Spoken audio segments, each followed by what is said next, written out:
What's up, everybody? Welcome back to the Wild Card.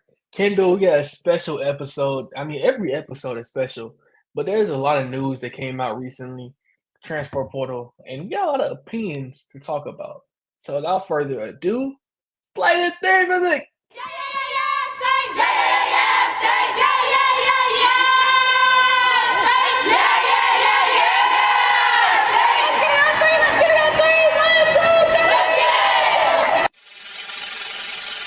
Last time that I checked, it was 5 chains on my neck.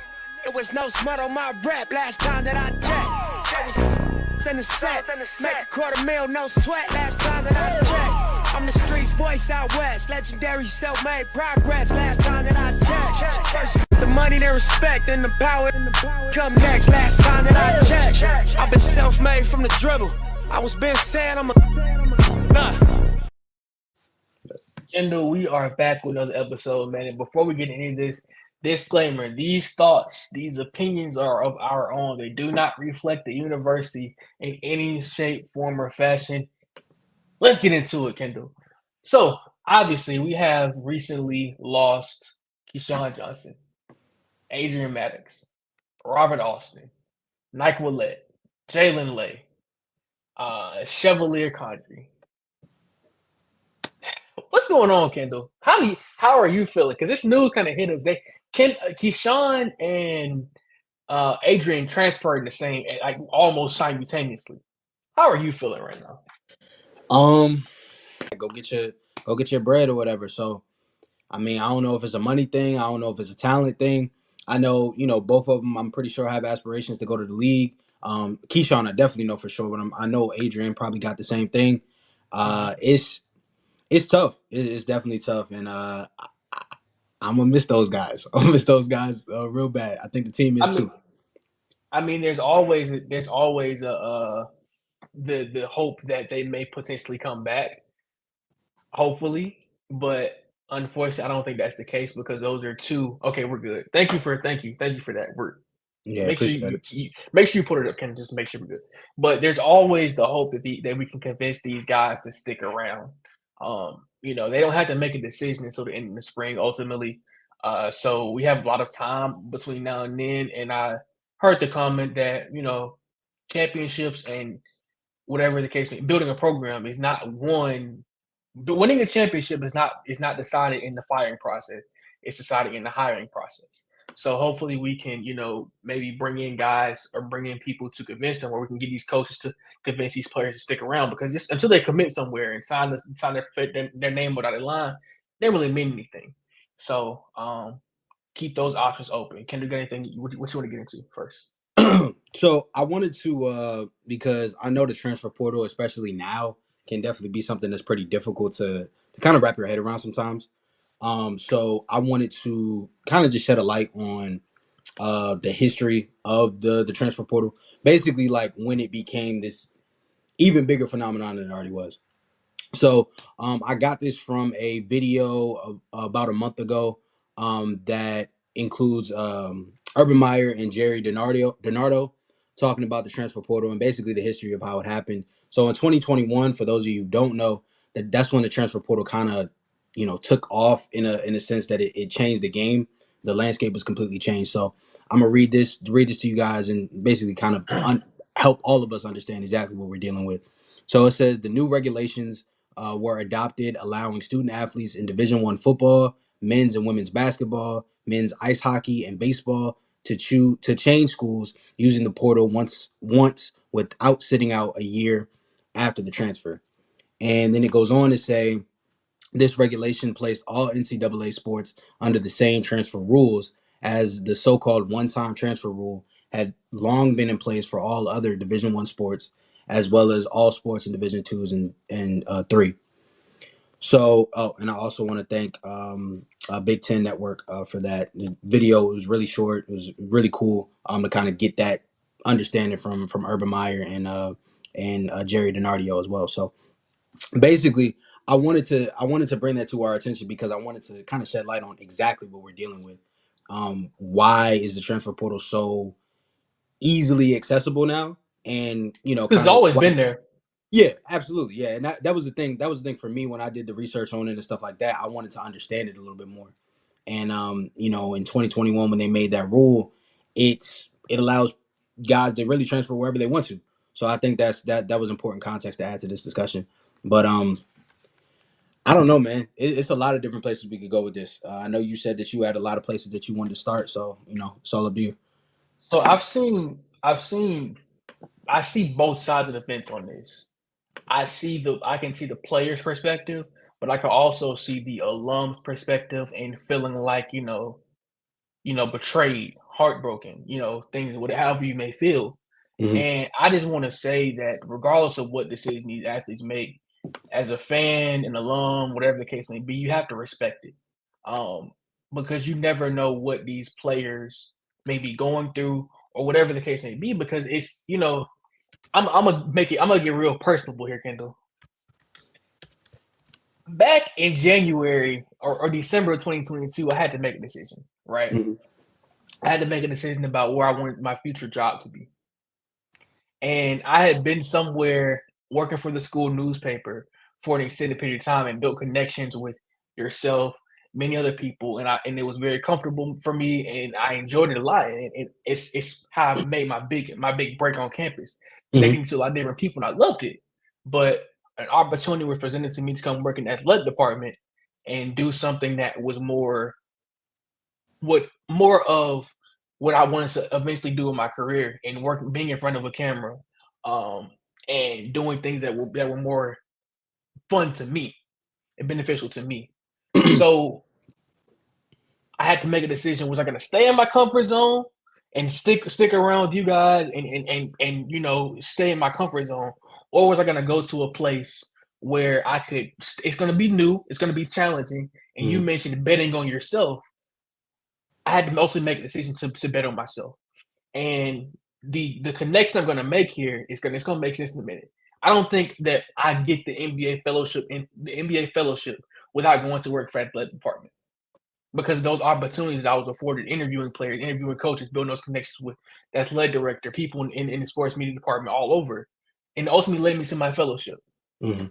I started to say you never know what these athletes could potentially get by betting on themselves going into this portal. This could be the difference between them making the NBA or the NFL or them, not making it all, in their opinion, or the money or the NIL situation. Yeah, I mean, I think anytime that you enter into the portal, it's a leap of faith. You're going based off of, okay, I think I have the talent. I can play somewhere else.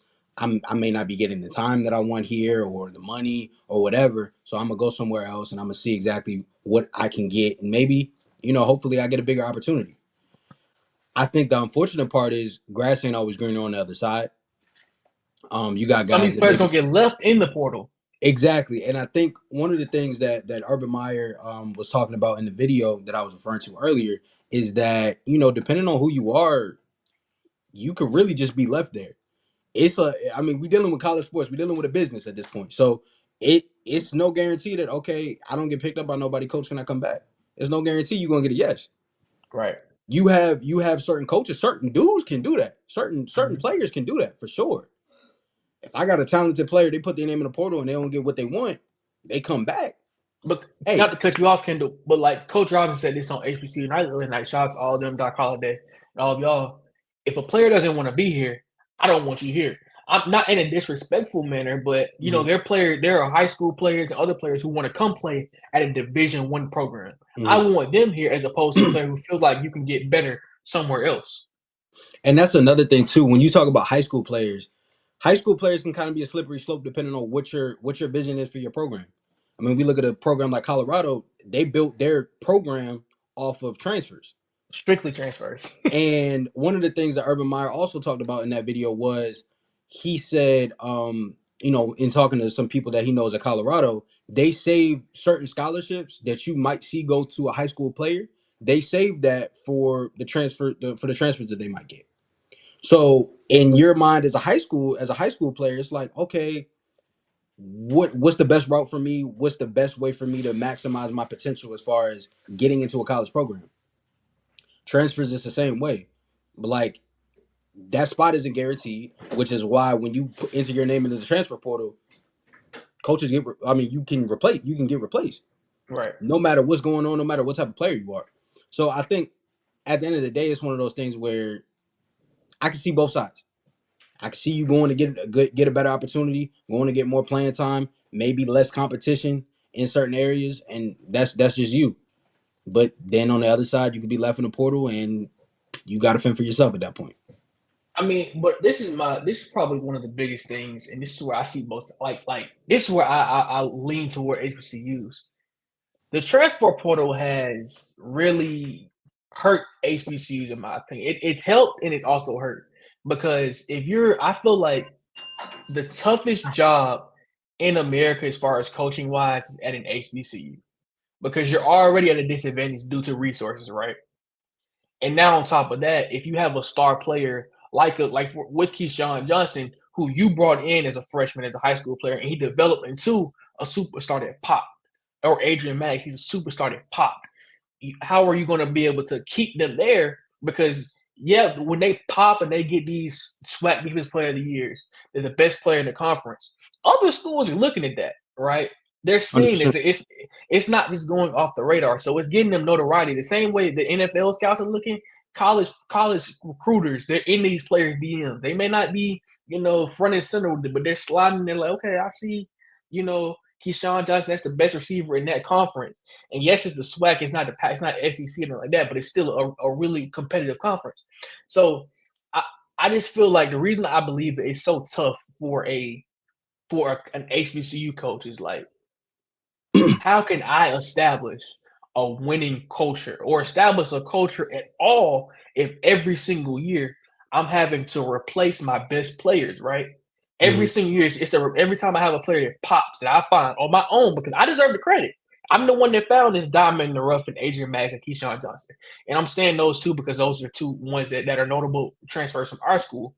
Yeah. How am I supposed to establish a winning culture when every single year I'm losing them and I'm having to replace them? And I may not be able to find a Keyshawn Johnson in high school or Adrian Max in high school. It's difficult to build a winning program when you're losing players like that. So I think adding some context into this, I think we can also like bring up the other names that we have transferring out of our school as well. So, right. Here we already talked about Keyshawn, we already talked about Adrian, but you also have Nyquil Lett, you also have Robert Alston, you got Jalen Lay, and you got Chevy. Like all of these guys, they're talented in their own rights, but they also have different stories. We talked about homegrown talent in Keyshawn and Adrian. Well, Jalen just transferred from Clemson. I believe he was here for 2 years. He was here for 2 seasons. Yep. And now he's back in the portal. So I think it's the transfer portal to me is one of those things where it can go either way. Like you can benefit from it or you can get something that you didn't want. And I think ultimately, if you're looking at the transfer portal as a way to improve your program, that's cool. But if you're depending on it, I think that can be a slippery slope for you. Because ultimately, you're not getting okay, I'm going to invest my time into a player. I'm going to, work that player up into being a potential star. And then he's here for all 4 years. Because in reality, there's no guarantee that that's going to happen either. Never, ever. Truthfully, I mean, it's the battle. And I remember interviewing Coach Robinson last year about this. Which one do you lean toward, recruiting the transfer portal guy or recruiting the high school guy? And his answer, it seemed like it was leaning more toward high school because those are the guys that you're probably gonna keep them around longer because their development is gonna be a little bit slower. Because when you're adding a transfer portal guy, especially the HBCU, you're expecting them to come in and play right now so we can win right now. There's no such thing as developing a transfer portal guy. That's what Nick Saban used them for. That's what Urban Meyer used it for. And, I think everybody has a different story. But, this is the one thing I have on the issue fans-wise on this. I don't like fans bashing these players for hitting the portal. Because everybody's ultimate thing when they see a player hit the portal, they think, oh, it's the coaching staff. Oh, it's the school they're at. It's something going on there. That's not always the case, Kendall. You know what I'm saying?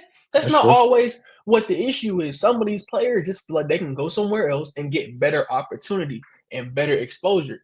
So for us to, just because Keyshawn's in the portal, for you to blame Coach Robinson or blame the coaching staff, that's not the reason. I mean, I think an important question, because I agree with you. To touch on your last point about the people bashing players, everybody's situation is going to be different. You have some players. A lot of stuff happens behind the scenes that even people that's closer to the teams like me and you, we may not know. Media sources may not know. Sometimes even players themselves may not know what other players got going on behind closed doors. So I think at the end of the day, it's a lack of loyalty in college sports, but I think it has to be at certain times. I mean, coaches aren't loyal either now, though. Let's And, call and that's what I'm spade a saying. Like, spade. it's not just a player thing. So you can't look at, okay, you're gonna have a player leave a situation when you got. I mean, what we were talking about it a couple years ago with Lincoln Riley. When you got coaches that are leaving places, I believe that's the name. But Lincoln Riley, you're right. Yeah, when you got players and coaches going other places, like, where does the loyalty stop? Like, if I'm loyal to a school for my whole 4 or 5 years, and I'm declining better opportunities, and I'm doing this and I'm doing that, am I really maximizing my potential? I think that's a valid question for players to ask themselves. And I think when you're in a situation like that, nobody else can tell you how to feel or how to act except for you. So I mean, on that end, I'm on the player side, because I mean that's a tough position to be in. And here's another point I want to talk about. A lot of the recent Heisman Trophy winners and a lot of the recent number one draft picks all were transfer players. Mhm. Kyler Murray transferred from Texas A&M. Baker Mayfield transferred from Texas Tech. Cam Newton was a transfer from Florida to Blaine Junior College to Auburn. You never know if these guys didn't hit that portal where their life would be. And also another thing, 100%. Kendall, some of these coaches tell these players hit the portal. Mhm. Then is that not what we saw Deion say? He said, hit the portal. I want you to, so I can bring my luggage. And it's what? It's Louis. I think on that end though, it's a little different, because I think you also have coaches that genuinely feel like you might have a better opportunity somewhere else. Because But some of them just want you out though. Yeah. I think it's both sides. I think that's the thing with college sports that everybody got to think about, is that these players that are making these decisions, you don't have a lot of time. We all know that it's a serious jump from college to the pros. It's a small percentage of players that make it from college and go to the pros. You don't have a lot of time to play that sport. You're at the precipice of, all right, I got to make a decision.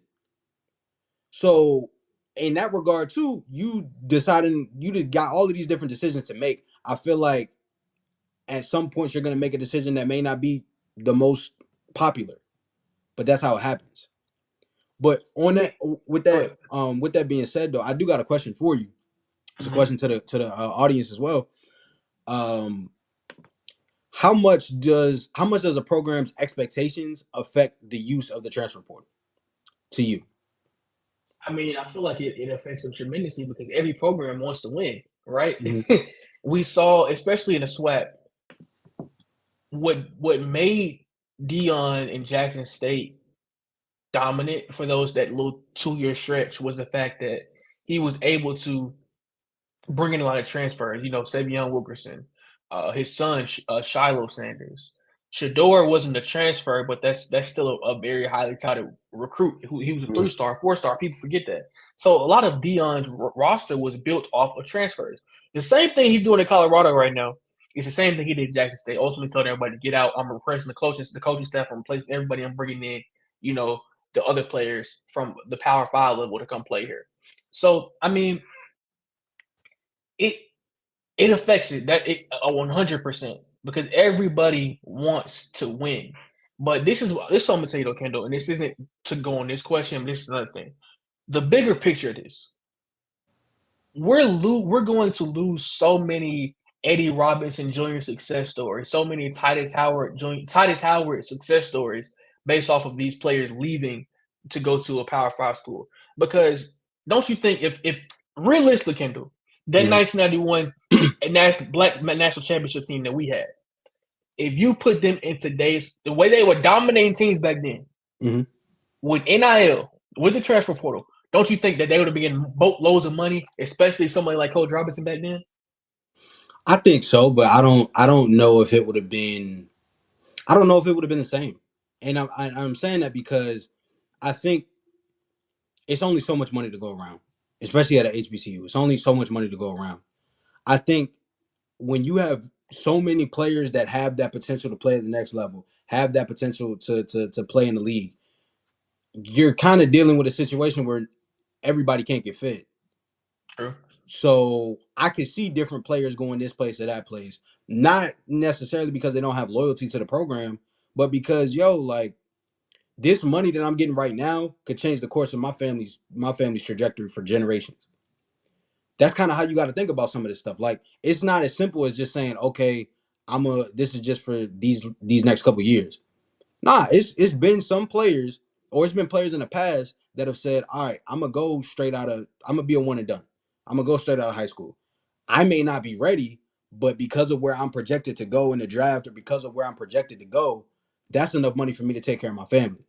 But aren't you going to miss the success stories like a Coach Robinson, the Reggie Barlow, who come from HBCU and work their way up to play in the NFL and potentially realistically become starters? Yeah, I definitely think so. I mean, for sure. But I think ultimately that's how it is now. It's a new time. I mean, and adding NIL deals to the equation, and then obviously the new changes with the transfer portal, like that changes the entire landscape of this. It's not as simple as it was to just say, okay, I'm at an HBCU, I love this school, I have pride in this, I'm gonna do this, I'm gonna stay here for all 4 or 5 years. It's not that simple anymore. I mean, but I feel like HBCUs are getting the short end of the stick on this in general, because now we're viewed as almost like junior colleges or community college. I Okay, 100% agree with that. I just want an opportunity to play. I don't really want to stay here, but I just want an opportunity to come out here and potentially make it. You know what I'm saying? I Mhm. don't. I'm not really going to ingratiate myself in the culture, like basically what Shador Sanders did. Now, I will say in defense of Shador, and I play devil's advocate. I feel like Shador is one of those players that, if circumstances would have been different, for one, I don't know if he would have went to a HBCU to begin with. He was For committed two, to FAU, I believe, for the for first part. two, I also feel like based on the way that he talked about Jackson State after they left, he embraced he integrated himself Ingratiated him. into the Yeah, into the culture. Maybe not as much as Shiloh, because Shiloh went the distance. Shiloh, learned the dances and everything. Shiloh was really, really there. I feel like right. he was the most there out of the three. But Hmm. ultimately, I feel like Shador is one of those talents that, in order for him to get to where he is right now, as far as people talking about him going in the league, like he could go this year, he could be better than Caleb Williams, who people have been talking about for over a season or over the off season. Like he made a good decision for himself, I think. But Kendall, let me ask you this: if he stays at Jackson State and has it, because we both agree, if he would have came back to Jackson State this year, he Mhm. was going to put up about 50 touchdowns in the regular season. It was going to be a Joe Burrow type season. Do you think that would have got him drafted ultimately? I think Shador benefited a lot from, and it's unfortunate, and this is unfortunately the case. I think Shador benefited a lot from his dad in that regard. Like if he just stayed at Jackson State as a whole benefited from Deion Sanders. I think Shador benefited from Deion Sanders as well. I don't think that Shador gets the same amount of publicity, the same amount of acclaim if he's at Jackson State. Another So reason why if his last name isn't if Sanders isn't on the back of his jersey, you think he's just another guy, pretty much? I only think that because of how mainstream media thinks, Okay. not because that's actually him. And I'll also say that I feel like Shador is one of those players that he's proven that he was dominant dominant at the HBCU level, and he's dominant at a P5 level. Sometimes you have players that's not the case. But I also think Shador is one of those guys that I think Shador is kind of a unique talent as well, though.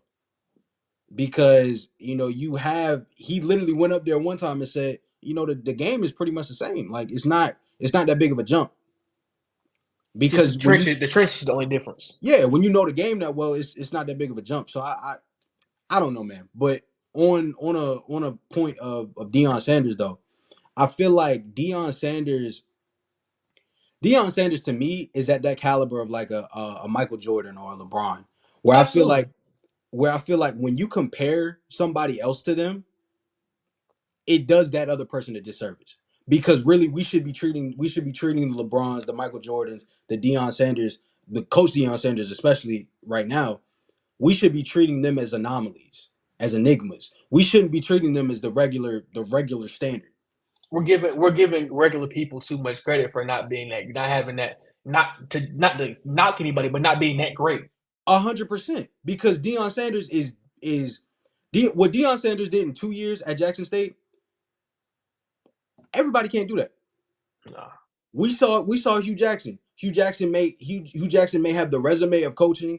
He may not have been the prime time player that Deion was. He may not have been, he may not have the personality, but at the same time, that's still Hugh Jackson. Right. But when you try to basically get microwavable success, it don't work like that. It just sure. don't. And it's not a one size fits all at all. Now, Kendall, I want to get to this comment really quick, if you don't mind. Yeah, so We usually get to comments later in the show, but this is a really good one. And there's a lot of, not to discount any of them, but if you're not playing for bowl games or championships, will you stay if you're not getting the exposure? Can you take this first? You may still be thinking too. I think for championships,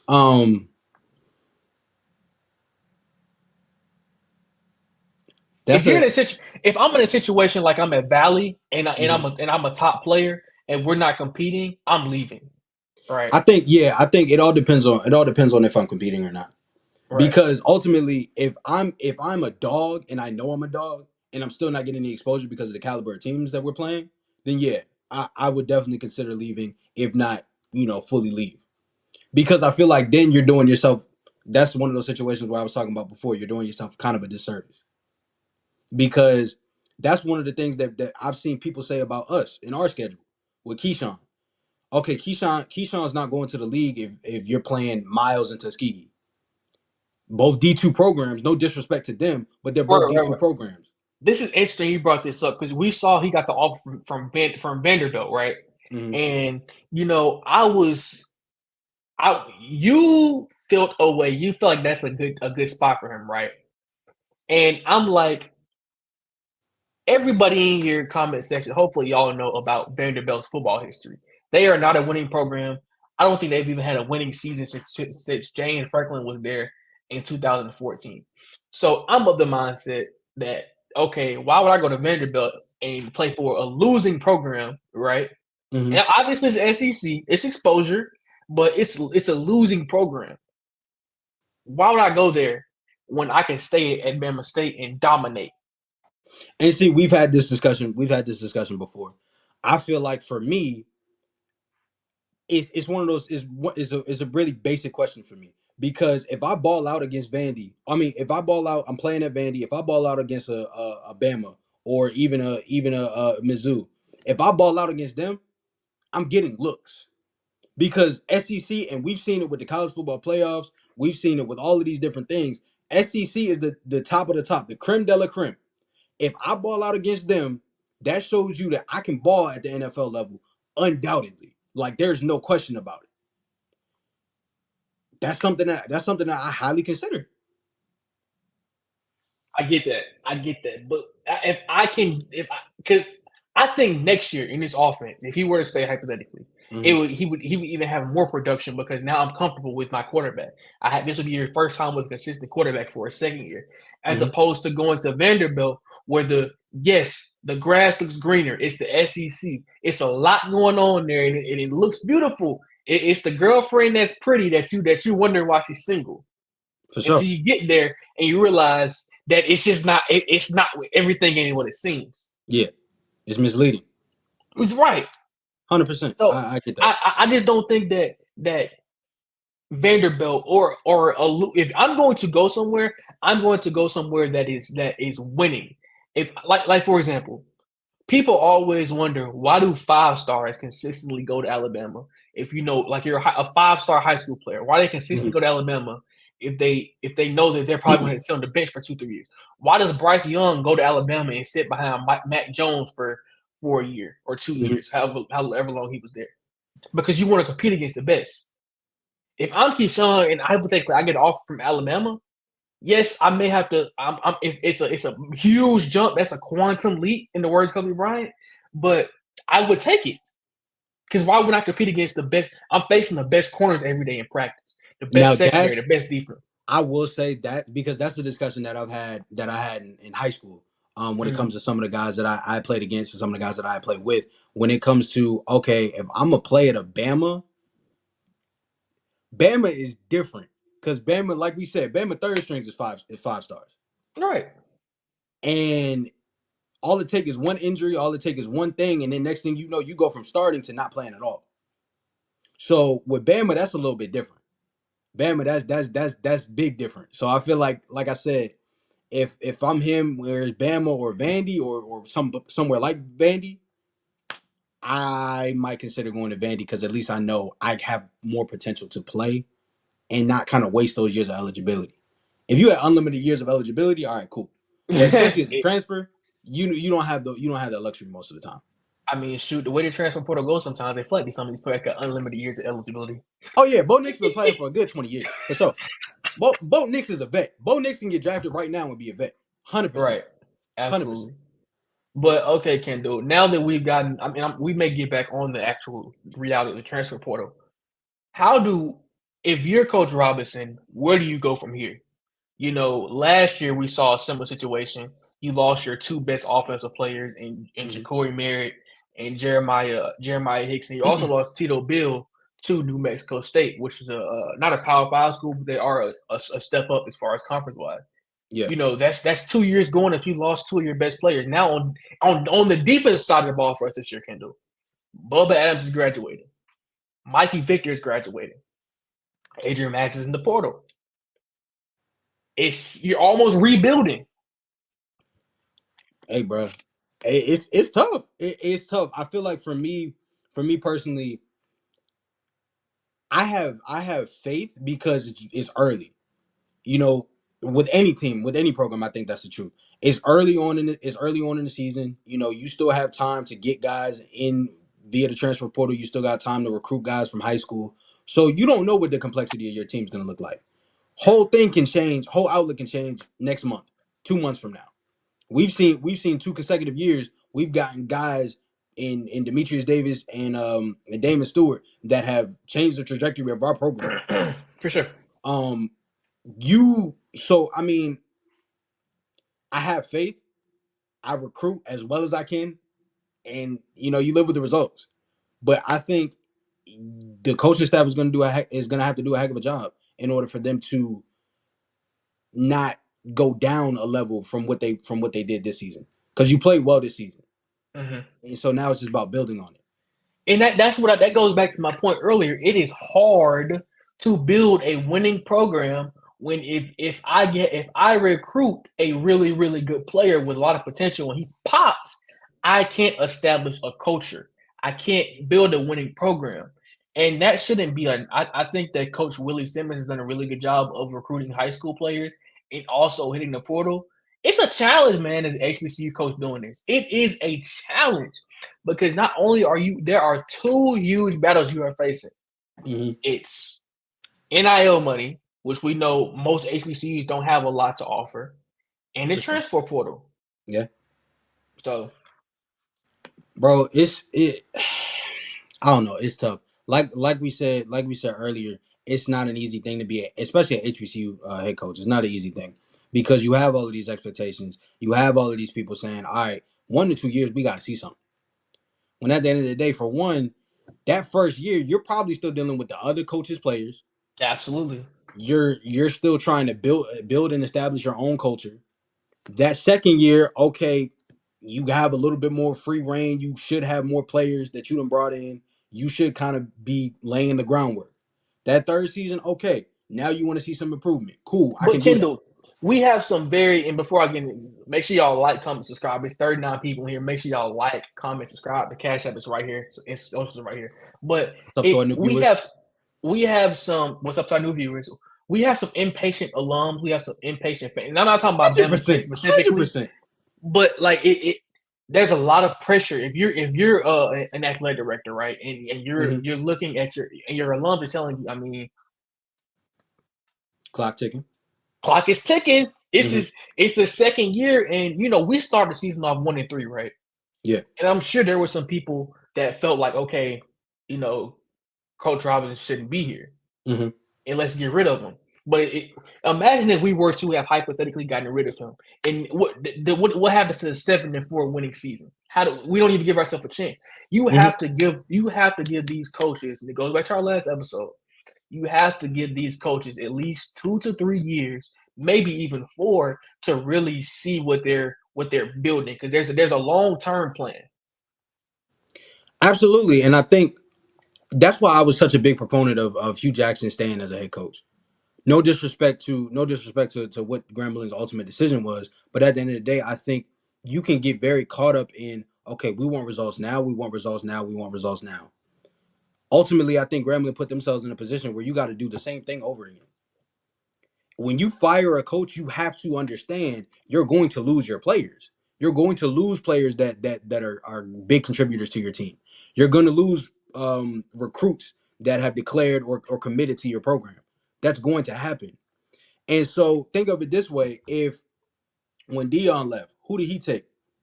He took his son, your star quarterback. He took another one of his kids. And basically another one.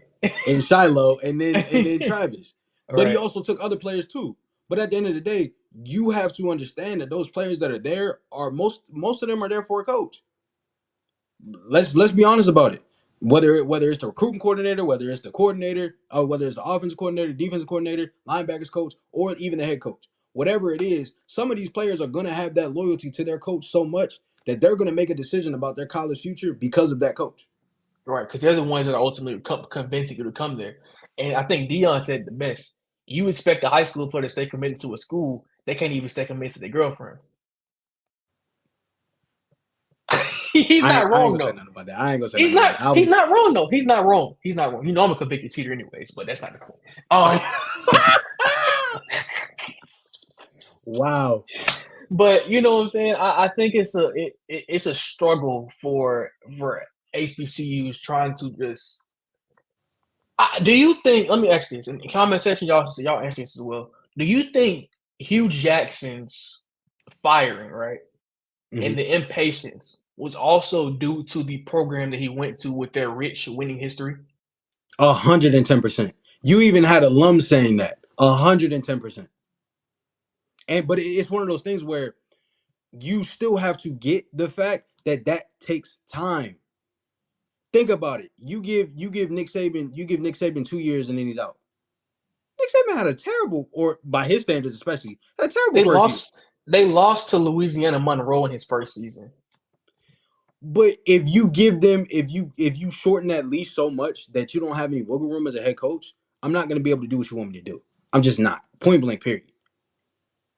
It's no point in starting from ground zero over and over and over and over again, because it's not only is it a waste of money for an athletic department at an HBCU who is already probably financially not in the best place where they should be. So you're going to keep dumping out money and having to pay out these coaches. If that's the case, what are we doing? Like, truthfully, what if we're going to keep firing coaches after 2 years? What are we doing? I mean, you got a great point. You're making a great point on that one for sure. That leads to another question. I think we asked this question the last time, but we got some new viewers in here, so I want to get their opinion too. At what point or how many years do you give a new head coach to change the program around? A.D. Stewart, Dr. Stewart. No kin to my dad in this situation. Dr. Stewart, shout out Dr. Stewart. Dr. Stewart as athletic director, Khalil Stewart. Blah blah blah blah. You like the sound of that, don't you? I really do. Don't it sound good, chat? Don't it sound good, Kendall? I can tell by the way you keep saying it. Get my suit up. All right, all jokes aside, let's go. I'm giving a coach 4 years. First year, you have leeway to struggle, right? Mm-hmm. You have leeway to not have a winning season. You Okay. have a winning season, it's a successful season. That's a check mark in my book. Mm-hmm. Second season, okay, you can still struggle a little bit, but I need to see a bit of improvement. Third season, I need to see a winning season. Fourth season, we need to be contending for a championship or in the championship. And if we're not doing any of those things by the fourth season, then you're ousted. Now, let's go to Dr. Mans, AD Mans. I was gonna have a follow up, but I guess I'll ask you that after this. Oh, go ahead. Are you willing to bet? You willing to bet your? I mean, shoot, you willing to bet your life savings on that? You willing to bet whether your family sleeps in a comfortable apartment or a comfortable house or a broke down apartment? You willing to bet that on that whole situation? You willing to bet that on giving the coach 4 years? I mean, a contract is only usually about 5 years. And if we had 4 years and we still, no shade to Texas A&M, I mean Texas Southern, if we only getting if you only won 5 games in 4 seasons, you gotta go. Okay, I get it. I mean, Kendall, if you only have a single digit wins in 4 seasons, however long Clarence McKinney was at Texas Southern, you know what I'm saying? I agree with that because I think ultimately we have to start looking at this in its entirety and not just okay. We have you got to win the championship or you suck. We got to look at it at different levels because there's different levels to it. Ultimately, it's a lot of different levels in between winning the championship and being the worst team in your conference or not winning any games. So I think for me, I'm kind of the same. I give it maybe 3.5 because I've seen Coach Dooley and I've seen Coach Jackson get fired before that third year. Really, before that second year was over. So I'm giving him a year and a half, basically. Because Hugh Jackson really got a year and a half, right? Correct. Yeah, pretty much. Basically. I'm pretty sure. Yeah. You need to get a man a full 2 years. So yeah, bro. I give it 3.5 max. Because at that point, like you said, I got to see some improvement. Not necessarily saying, all right, we're gonna go from being terrible to winning a chip. Because I feel like that's a little bit of a stretch. I got to see some improvement. You got to bring in a recruit that really opens eyes. You gotta bring in guys that are gonna buy in, are going to elevate themselves to a certain level. Right. I got to see you use a transfer portal and recruit high schoolers at the same time. I got to see you build something. But more importantly than any of that, I got to see you establish a culture. I mean, Coach Simmons has done the best job at that, in my opinion, like I said. Also, Coach, I brought this up the other day. We're in the same situation we were in last year. We lost Ja'Cory and Jeremiah to the transfer portal. And we finished with another winning season and improved our record by 1 game. Yep. So for us to really even be questioning what's next for his team is kind of a disservice to Coach Robinson, I feel like, in his defense.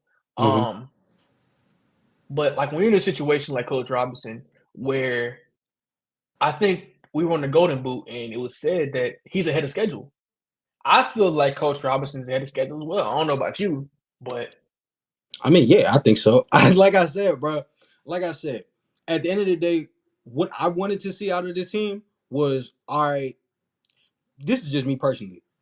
I'd rather you be better in the standings than just saying, all right, we won the Magic City Classic. We beat Tuskegee.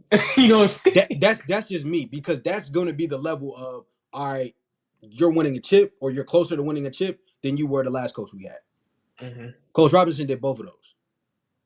So I look at it because the landscape of the SWAC the landscape of the SWAC East for the last couple of seasons has been, you got to go through Jackson State and you got to go through FAMU.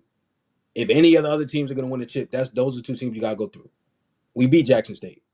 Right. We lost to FAMU. Do I think it would have been a little bit different, or the outcome may have been the same? But do I think it would have been a little bit different we to play them later on in the season? Yes, I do. So at the end of the day, you beat FAMU next season. All right, now we talking. Right. You beating Jackson State. You winning all of your classics. That did it. I mean, and you second in the conference. That did it for me. But I feel like sometimes as at HBCUs, and it may not just be HBCUs, like any school in general. Make sure y'all like, comment, subscribe, donate to the Cash App, and support us. We put too much stock into winning rivalry games. I know how much rivalry games mean to us. I know how much A&M beating them in the Classic means to us. I know how much beating Tuskegee means to us. You know what I'm saying? But like, let's say hypothetically, and I said this earlier, if we were to go 9-2 and our own 9-2 with the SWAC championship, and our only losses were to have been to A&M or to have been to Tuskegee or both of them, there would still be some people that would be disappointed. 100%. But I think at the end of the day, for me, like I said, it's about contending for championships. But that's not just a SWAC thing either. When it comes to rivalry games, you seen Ryan Day. Ryan Day, he can't beat Michigan straight up. He can't beat those bigger teams. He can't beat. And wouldn't that get you fired in the SWAC if you have good seasons, but you can't? We saw with Coach Dooley. But I feel like every program has a different standard, right? And I also feel like to play devil's advocate, Ohio State standard is way different than our standard. Oh, for sure. Not even it's night and day. Not even just because of the conferences, but because you win that rivalry game against Michigan, more times than not, you're going to be in a college football playoffs. Right. Like that game is going to determine a lot for the next couple of games of your team. So on that end, I understand that. You can't win that game, we can't go nowhere in the college football playoffs, basically. So sure. On that end, I get that for sure. So back to Bama State. If you're Coach Robinson, how do you replace arguably your best player like Keyshawn Johnson on offense?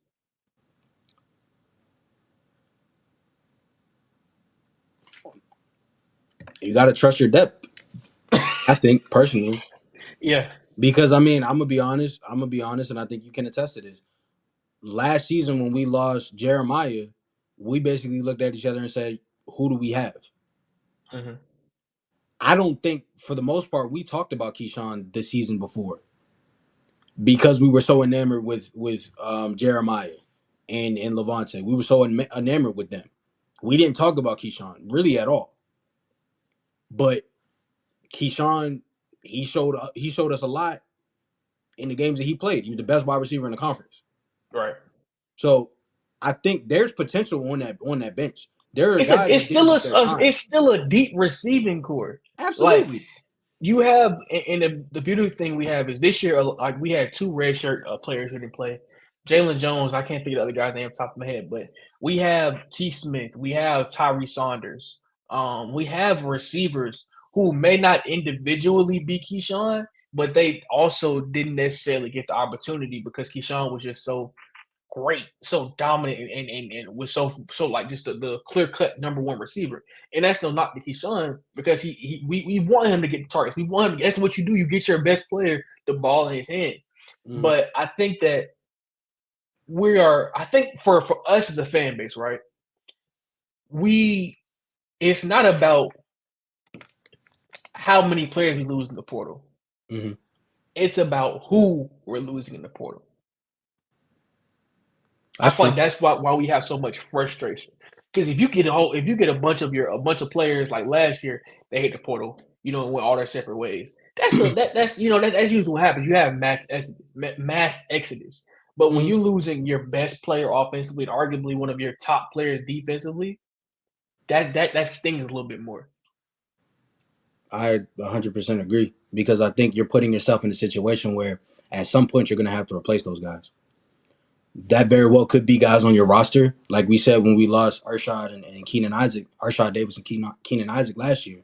Who's gonna step up? You had Mikey Victor step up. You had Amon Scarborough, Chauncey Moore, Cale Jackson, and Adrian Maddox. Yep. You had all of those guys step up as far as replacing those guys. So at this point, I think those guys are replaceable. It's It gonna may be not be. tough. It may not be automatic, and it's not going to be easy.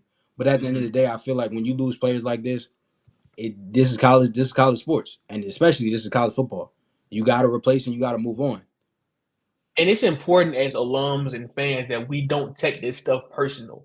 This is just the reality of college football now, like in college sports in general. Mm-hmm. The transfer portal is there, and like someone in the comment section said, it's like free agency.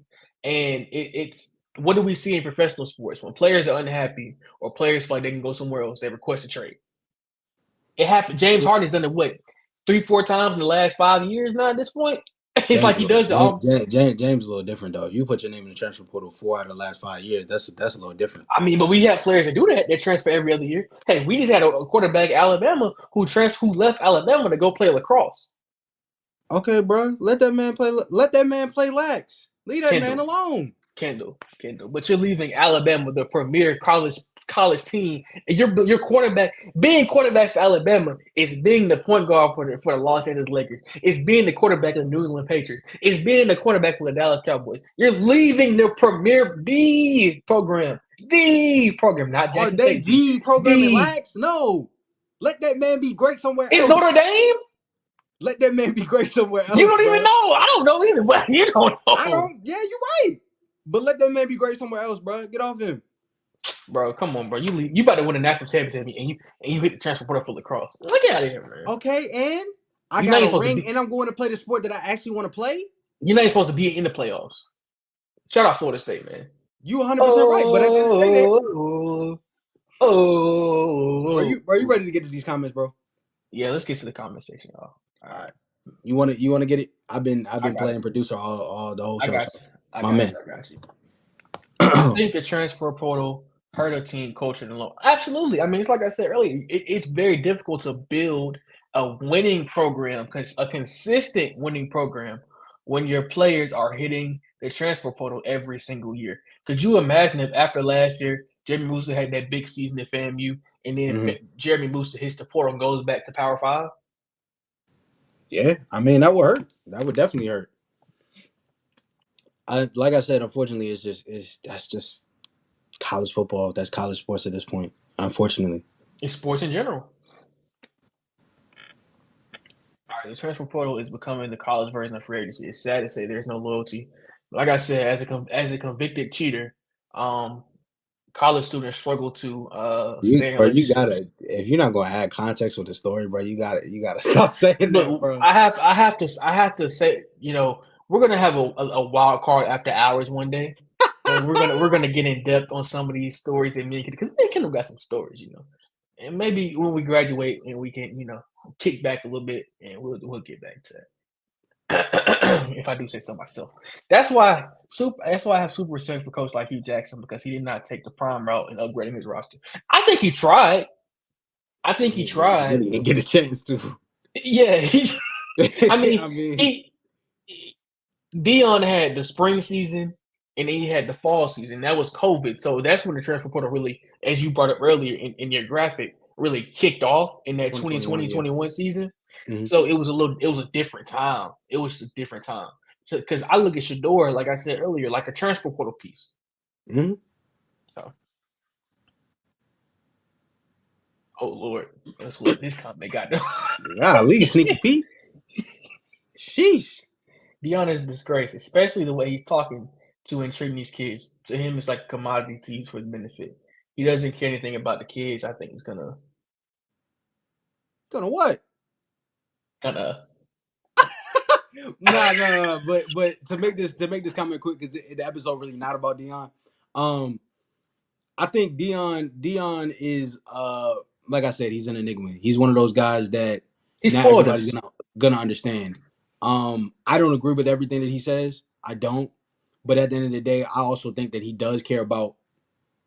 I think he does care about his kids. Now, granted, the way that he's been talking about the O-lineman, I can't really say, but I also don't see behind closed doors though. So, but I think he does care about his kids. He just has a very interesting way of showing it. I mean, he's to be honest, bro. To be honest, I ain't know what kind of beef was going on with him and Shiloh, because the way he was dogging Shiloh, the toward the end of the last season, and Right. then he wasn't even talking about Shiloh until Shiloh started making some plays. He still don't talk about Shiloh for real. But But Shiloh the again, one like I you would, said, that could be their relationship. You never know what's going on behind closed doors. So yeah. Shout out to my granddad. What do you guys think about the NCAA uncapping compensation for athletes? That just came out today. I'll be honest, I'm very ignorant to it right now. I didn't get an opportunity to read because we were doing a show today. But that's something that Kendall, did you get a chance to read it? I don't even know what uncapping compensation means. What does I that don't mean? get it. I'm very into it right now. Gramps. We're going to discuss that in the next episode. Don't be mad at me because I don't know what that one means. I'm sorry. Y'all can Willie explain it in the Sim comments. I'll take it. Willie Simmons may do it now.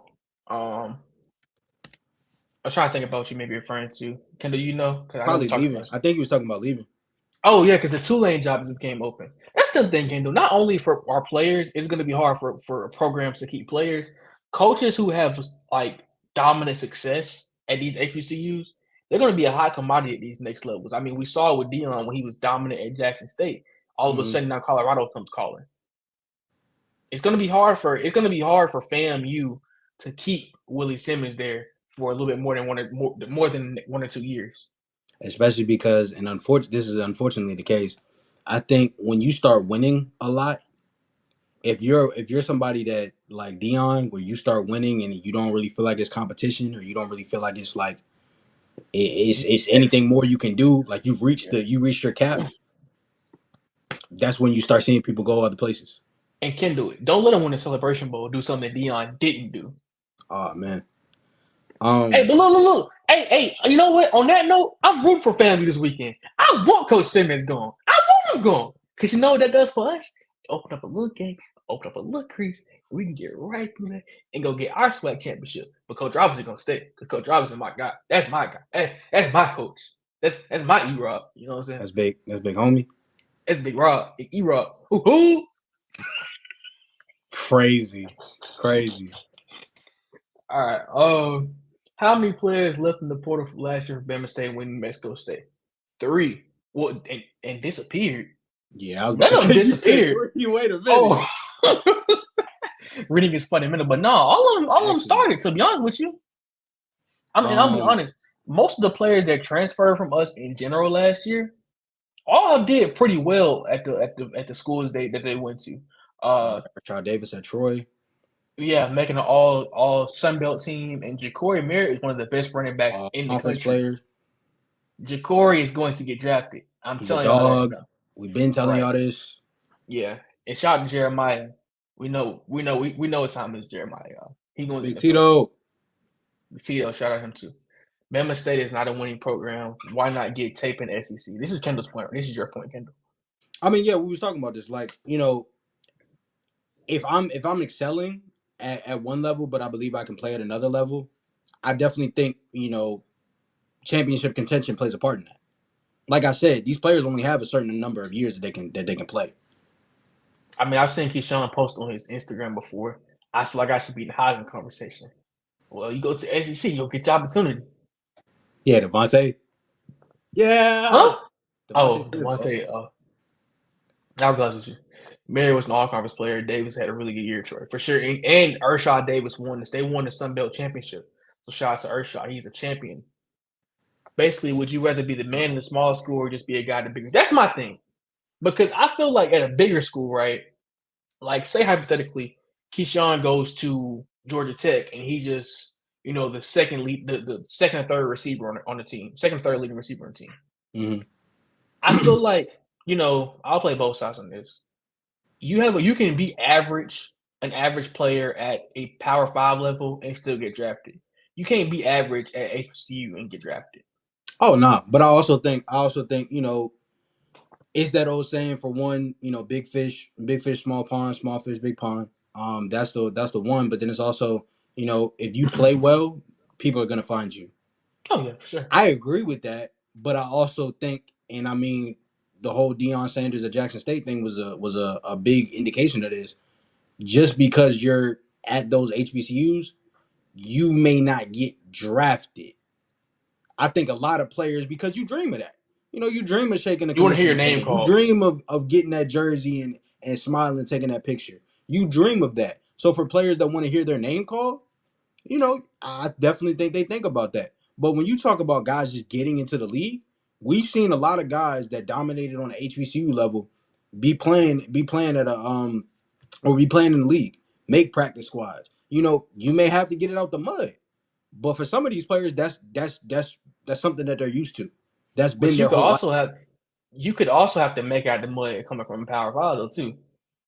100%. Just because you go to a Power Five, just because you have that on your resume, does not mean that you don't got to put in the work. Does not mean that you might get drafted. That Right. doesn't mean that. So yeah, it's Look two at sides Brock. of that coin. Look at Brock Purdy. I mean, he was Mr. Irrelevance, what they call it, in the last pick in the whole draft. Yeah, And bro. obviously that's getting drafted, but now he's an MVP candidate in the NFL. So It's all about how much work you put in. Vandy never lost to a D2 school. We finished 7-4. What? Oh yeah. If you don't mind me, I'm looking at your profile picture. I don't know what school that is. I can't tell. Whatever school you played for, we had a better record than. Or whatever school you're a fan of, we had a better record than. You don't know that? You don't know that. Or Prairie Well, move to the next question. Texas used to overload their roster with a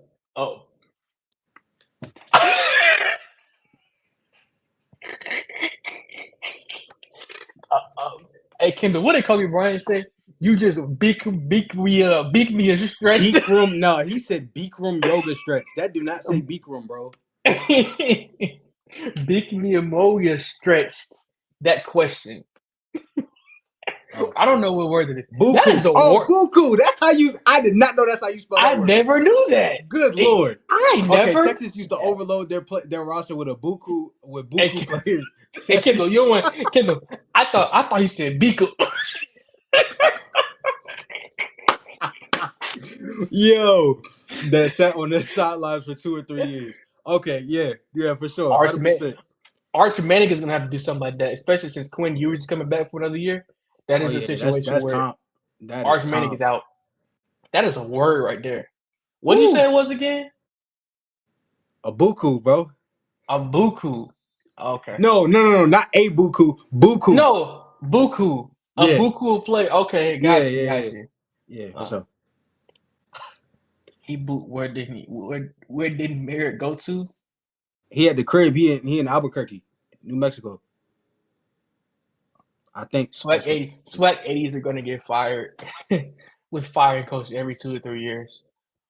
But some of these is go ahead. I was just gonna say, like, I don't know if that's the case though, because like if your hand is getting pushed, I mean, is that really something that probably is gonna get fired? Actually, now that I think about it, but I mean, at the end of the day, Kendall, some of these decisions aren't all solely based on the AD either. They have confidants that give them those influence, whether it be a president or board of trustees members or whoever the case may be. So it's not always strictly on the athletic director. That's true. Also depends on how much the head coach is getting. Look at Morehouse. Look at Morehouse their head coach. I'm sorry. Yeah, that's a very true statement, because I think a lot of times, especially if it's a hire that kind of shocks everybody, like I would think for us when Coach Robinson first got hired, I don't think everybody was like on board for his hire. So I think I've definitely seen situations where the support isn't the same.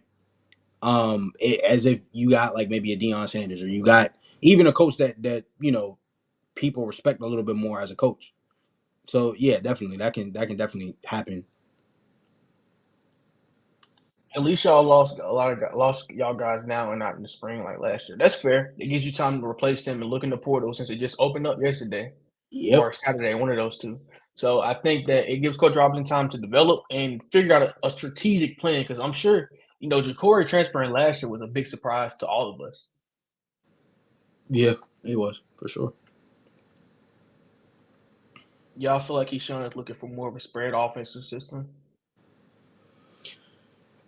Personally, I think so, because I think Keyshawn is very talented at multiple levels of the field. I think when we originally saw him, we thought he was just a deep ball receiver, but this year especially, he's proven that he can do a lot more. I think when you open the offense up a lot more, it could change. It could change everything for him especially, but even just for your offense. So I think so. If I'm him, I'm definitely considering a more spread offense, just because it gives me more opportunity to get into space and do what I do. So this is my perspective on it. Keyshawn has been at ASU since 2021, I believe, or 2020, one of those two. And over that time, we've had a revolving door at the quarterback position. So I think that Keyshawn is looking for an established quarterback and an established offense on an established team. So he's not walking into it, staying here, and we may or may not have this quarterback Dame start next year. We may not have Dede start next year. Having to learn a new quarterback, potentially learn a new offensive system if that's what ends up happening. It's a lot of different moving pieces, and I think you're looking for consistency at the quarterback position in your offense. If you're I think Keyshawn. so too, because consistency, like we both said, it changes everything for your offense, especially consistency at your quarterback position. But I also Right. think, just as a offense for an offensive system, we've always been a run first team. We've always been a team that kind of relied on the run. I think we got away from that a little bit this year. So Especially toward the end. yeah, so guys like Keyshawn could get those opportunities a little bit more. But at the same time, I definitely think if you go to an offense where that's already something established, you can benefit a lot more from it. Absolutely.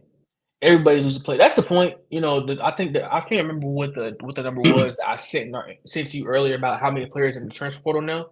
Mhm. But everybody's losing players. Nick Saban's losing players.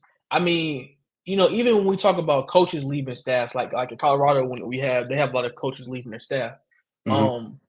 It happens. It happens. It's just the fact that we're reporting on it more, and certain schools take a lot more. They care a lot more about that stuff, and it's not always a bad thing when players are leaving or coaches are leaving. Shoot, Deion Sanders losing players too. So I mean, it happens to Right, everybody. Kendall, Nick Saban been losing players for years, coaches too. Facts. It's It just is how what it it is. is. Right? Do y'all feel like? Wow, you gotta understand. Golly, bro. Yeah, this shit is.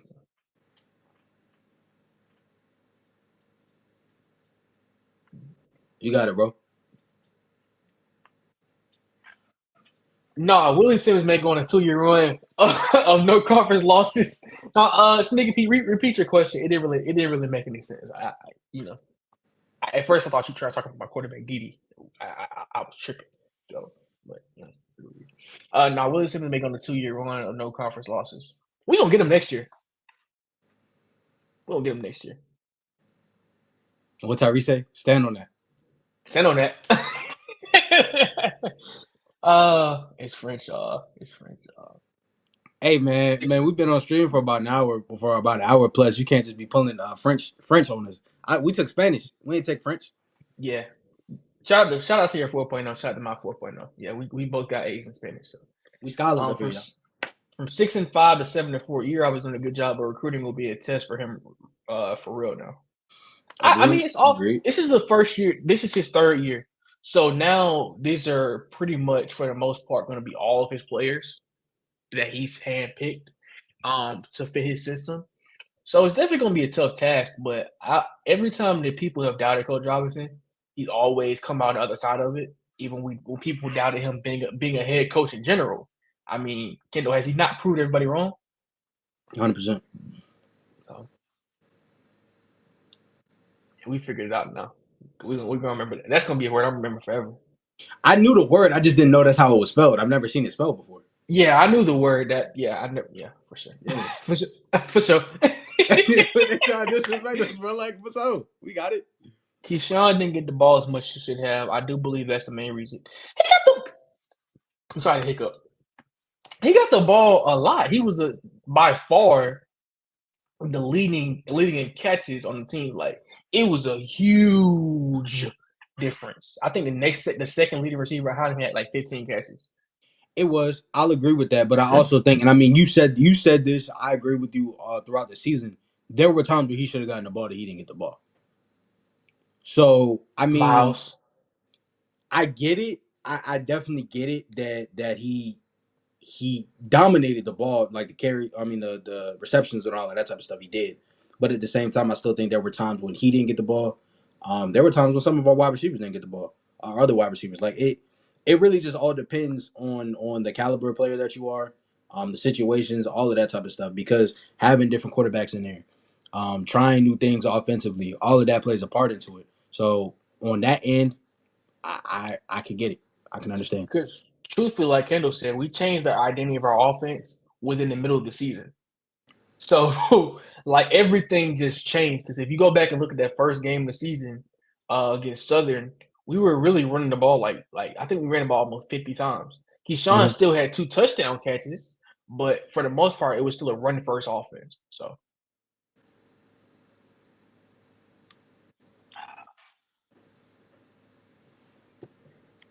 you ain't ruining my homecoming. Stand on I that. ain't gonna. Stand on that. I ain't gonna be there. Stand on that. I ain't gonna be there. Nah, Kendall might. We might be there depending on where you are in the live come next fall. Nah, but Fam, I'm looking forward to a good game though. Regardless, I'm looking forward to a good game. look, We look, do owe y'all. So I may change to a single shot record. No, I'm not gonna do that. FAMU women. There are a lot of beautiful women in Tallahassee. Steven, you done got him started, man. Golly. There are a lot of beautiful women in Tallahassee. Tallahassee was my favorite trip of the year. I don't know why this dude here is acting like this because he was the one that told me about Tallahassee. I didn't know about it until we spent some time together in Tallahassee. It's like that. It's like that, bro. I'm not gonna sit here and act like it's not. But at the end of the day, bro, we here to talk ball. We're not here to talk about women. This is coming from the player himself. Player. I am not. I am no such thing, y'all. Let's move on. Let's move on. He was talking about the quarterback at Bama going into the portal, bro. Okay, so he said Doe was trash. He said Doe was trash. He had his chance against South Florida. He need to hit the portal for Marvin Gaye. Yeah. Speak on that. How about that? Hey, come on, bro. Talk, bro. Yeah, that Alabama. I mean, I'm all I'm gonna say is I'm happy that Jalen Milroe got his opportunity, guys. Respect. I feel like that USF game was just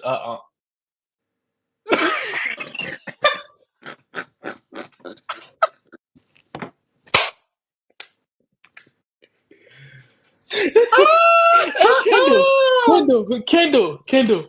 What did Ash say? What did Ash say? Johnson and Johnson. Come on, bro. Come on, bro. Come on, bro. Come on, bro. Oh. You making me lose my train of thought. That's bro. the comment section. I think y'all are going to be a serious problem. The rest of us got to catch up. Yeah, I think that FAMU is they've established a good rotation for the future. I think they have this season. First of all, it's easy to recruit in Tallahassee. It's easy to recruit. I don't know, Kendall. I'm gonna be like Steven right here when he's talking about California and having the finals in LA and Miami. It's easy to recruit in Tallahassee. Have you seen it? You right across the street from Florida State. You got the water. You got the the women, and then you win football games. You're in Florida, Kendall. You're in Florida. Just think about that, Kendall.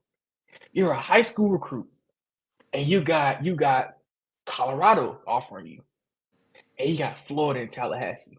You need to be the HBCU and enjoy the HBCU culture with the women. Think about that. And play football. Where do I sign up? I mean, I'm just saying. No, but nah, bro. Come on, bro. Let's keep pushing. It's only one ball. Not everybody gonna be happy. That's very true. I mean, I think Dion said this earlier. It's 70, however many kids on a football roster. You're not gonna keep everybody happy in general. I think it's 65 scholarships, 60-something scholarships, something like that. Either way, everybody not gonna be happy. Oh, 100%. Sure. It's impossible. It's realistically impossible. I'm not gonna click on that comment. Oh, wrong comment. All I know is Willie is it Willie Kendall. I was talking about the other comment, the other one, Steve. Hey, Steve, you my dog, man. You my dog. We had some issues in the summer, but you my dog now. You know exactly what you be talking about. Anyways, all I know is if Willie stays, we're about to create an HBCU super team. We got a lot of Kendall. All I'm gonna say is this: if Andrew Body and Keyshawn Johnson decide to go to Florida A&M, we are ending this podcast for good. You might not be on the podcast. No, I'm not putting my podcast on that. For Kendall. one, because I know Keyshawn not going to FAM. But Kendall, What's the incentive to go to FAM, bro? Hypothetically, the winning. Okay, bro. No, I'm not going. If I'm Keyshawn Johnson, if I'm somebody else on Bama State's roster or within the SWAC, no, Kendall. on Bama State's roster. Montgomery, I'm not going to FAM to win like 2 more games and to win a chip. If Kendall. I know I can play somewhere outside of the SWAC. Kendall, Montgomery, Alabama, Tallahassee, Florida. Bro, I'm not doing Montgomery versus Tally because it's no debate there. I'm not doing Kendall. that. Montgomery, Tallahassee. Warm weather, hot weather. Bro, Tally win every time, bro. We've been through this. I'm not the location is not the issue for me. It matters to me. Okay, it can matter to you. Are you making a decision? You want transfer? Shoot, you thought about it. Okay, I thought about it. I'm still here though, right? Because I made you. No, you did not make me. I did. I had to snitch on you. I was I had to snitch on you over winter break, and I did not make the decision to do the research. I snitched on you. That you did as well. And it worked out. That's what I said. Appreciate that. We appreciate that. Make sure you like, comment, subscribe again, y'all. Absolutely, y'all. We appreciate y'all being in here for sure. Andrew Body hasn't won 10 games. But if you put him around that talent in Florida, though, with the play calling of Coach Simmons, it changes everything. I think you put an average quarterback in behind center for that team. They do numbers. I won't go that far. Because I've seen their backup quarterback struggle against Florida Memorial, to be honest with you, the week before SWAC championship. Okay, and you can't just put nobody back there. But that's one game. But Kendall, it's Florida Memorial. Okay. That's like a D2 or D3. All right. But I'm gonna be honest though. Do you see Andrew Body? Shout out to Miss Body. We haven't heard from her in a minute, but I'm sure she was on the stream a couple streams ago. Oh, shout out to Miss Body. Do you see Andrew transferring somewhere in the SWAC? I could see it, but I think that also depends on if I get some other offers outside of the SWAC that put me in a better position. So, like, what type of level? Because I could see like a Tulane, somewhere on that, like a UAB, somewhere on that level. That's the thing, bro. Me personally, I'm not going to act like I've watched Texas Southern play that many games because I haven't. Mm-hmm. I don't know. I've seen stats, but stats can be deceiving one way or another. I think Andrew is a pretty good talent. I think wherever he goes with his next team, he's going to be able to show that. But ultimately, I can't really say, all right, he's better than this or that. I can't really do that because I haven't seen the man play that many games to say that. You may have seen him play more than I have. So, I mean, just about the same as you, but I mean, I think he's a solid player. With a high upside. I wish he would have got the opportunity to. I wish he would have got the opportunity to play. Sorry, Andrew Body to Prairie View. If I'm him, if I'm gonna transfer than the SWAC, Kendall, I'm gonna transfer to a winning program. I don't know. I mean, Prairie View made the SWAC championship, but they were kind of by default, wasn't it? I mean, if I'm him, If I'm him, I think FAMU is a more attractive location, more because of the fact that they could really be a quarterback away from winning a SWAC championship again. Right. I think that's more of what I would say in that situation, because I think Prairie View has proven that they can win their division. I mean, winning the SWAC championship is something that I think only like what a couple of teams can do. I Is mean, Prairie View a quarterback away from doing that? I don't know. I think they're look, more. Andrew. We went 7-4 this year. We're at HBCU. We got some beautiful women. You get to play in a great stadium. You got a coach who is SWAC, right? You Bro, know what I'm saying? If we you got want to come Dame, from, bro. we have Dame, but I'm just saying it ain't nothing wrong with. Can't have one woman, gotta have three. And What kind of quarterback controversy are you trying to have? Kendall. We don't I'm need just no. I'm just saying, Okay, if he's Kendall, if he says I want to come to Bama State, are you saying no? Khalil, you can I play want you to 2K if you want to. look me in my eyes, Kendall, and say no. Khalil, you can play 2K if you want to. Play 2K if you want to. Kendall, look me in my eyes and tell me you're telling Andrew Body no. I'm glad you're not an AD. You're the type to get somebody fired. Why would you do that? Kendall, you're not answering the question. If he's look me in my eyes, I'm in the camera for a reason. If he said, Coach Robinson, I want to come to Bama State, are you going to say no? Yes. You say no? Yes. Oh my God. I'm saying no for the betterment of the team. You're in this, bro. I want one quarterback and one quarterback only, bro. I'm tired of having multiple quarterbacks every single season.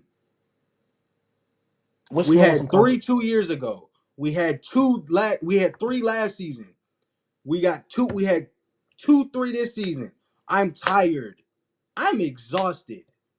I want one quarterback and that's it, bro. Barring injuries and everything else, I want one quarterback. That's it. Kendall. You keep trying to play 2K with this, bro. It's quarterbacks.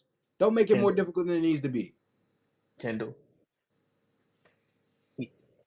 He's an established quarterback in the conference. If he wasn't there, then yes. But that's not the case. I'm calling the jet. I'm calling the jet. Drive is crazy. You got anything else, bro? The airport 5 minutes from Andrew. Like I said, the airport is 5 minutes from the campus. We ain't nothing to it. We'll get you some home cooking. We'll get you the Airmark food. Put a little Airmark food in your system with the little Chick-fil-A and the Prime Grill and the Subway in the cast. We'll get you All up at right, the y'all. Nest. All right, y'all. We appreciate y'all for joining the stream because he's talking crazy now. We appreciate y'all for joining the stream. Thank y'all for all the support that y'all give us. Make sure you like, comment, and subscribe. Hit the follow.